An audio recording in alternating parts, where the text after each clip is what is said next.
ఈరోజు మనం కట్రాలకొండ శివాలయం దగ్గర ఉన్నాం. ఇక్కడ తాండవ నది చూస్తే మనకి వరద వచ్చినప్పుడు చూసారా, ఇక్కడ ఈ టర్నింగ్ ఇక్కడ టర్నింగ్ తిరుగుతున్నప్పుడు ఇక్కడ సుడి తిరుగుతుంది. వాటర్ సుడి తిరుగుతున్నప్పుడు ఇక్కడ ఇలా సుడి తిరుగుతున్నప్పుడు ఎంతో ప్రమాదాలు జరిగే ప్రమాదం ఉంది. అంచేత ఫ్లడ్ వచ్చినప్పుడు ఎవరో కూడా ఈ ప్రాంతంలో దిక్కండి ఉంటే మంచిది. ఎందుకంటే మనం చూసినట్లయితే ఎన్నో ప్రమాదాలు ఇక్కడ జరిగాయి. ఆ టర్నింగ్ తిరుగుతున్నప్పుడు చిన్న రాయి ఉన్నా కూడా నీరు అక్కడ సుడి తిరుగుతున్న ఎంతో ప్రమాదకరమైన మలుపు ఇది. దయచేసి ఎవరో కూడా వరద సమయంలో కానీ మామూలు సమయంలో కానీ చాలా తగిన జాగ్రత్తలు తీసుకోవాలి. లేదంటే ఎంతో ప్రమాదం జరిగి ఎంతోమంది చనిపోయారు.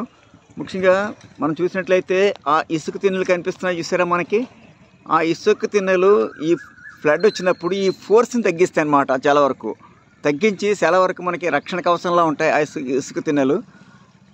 చూసారా, ప్రకృతి మనకి ఎంత సహసిద్ధంగా ఎన్నో ప్రమాదాల నుంచి కానీ ఎన్నో మనకి రక్షణ కవచంలా ఉంటుంది ఈ ఇసుక తిన్నెలు. దయచేసి ఇలాంటి ప్రమాదాల నివారణకు ఇలాంటి ఇసుక తిన్నెలు చాలా మనకి ఉపయోగపడతాయి.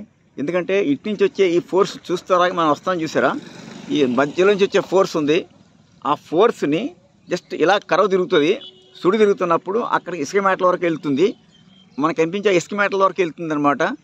తిరిగి అప్పుడు మళ్ళీ ఫోర్స్ని తగ్గిస్తుంది. ఆ స్పీడ్ని ఆ ఇసుక మేటలు తగ్గించి ప్రమాదాల నివారణకి ఎంతో ఉపయోగపడతాయి. ఇసుక తిన్నెలు చాలా ఉపయోగం. అంచేత నదుల్లో ఇసుక తిన్నెలు ఒక రబ్బర్ లాగా మనకి స్పాంజీలా ఉండి నీటి నిల్వలు పెంచుతాయి. మనం చూసినట్లయితే ప్రకృతి మనకి ఎంతో అందమైన ఈ నదులు కానీ ఈ మొక్కలను కానీ అందించింది. వాటిని పరిరక్షించుకోవాల్సిన ఆవశ్యకత మనకి ఎంతైనా ఉంది. ధన్యవాదాలు హరిత వికాస్ ఫౌండేషన్తో.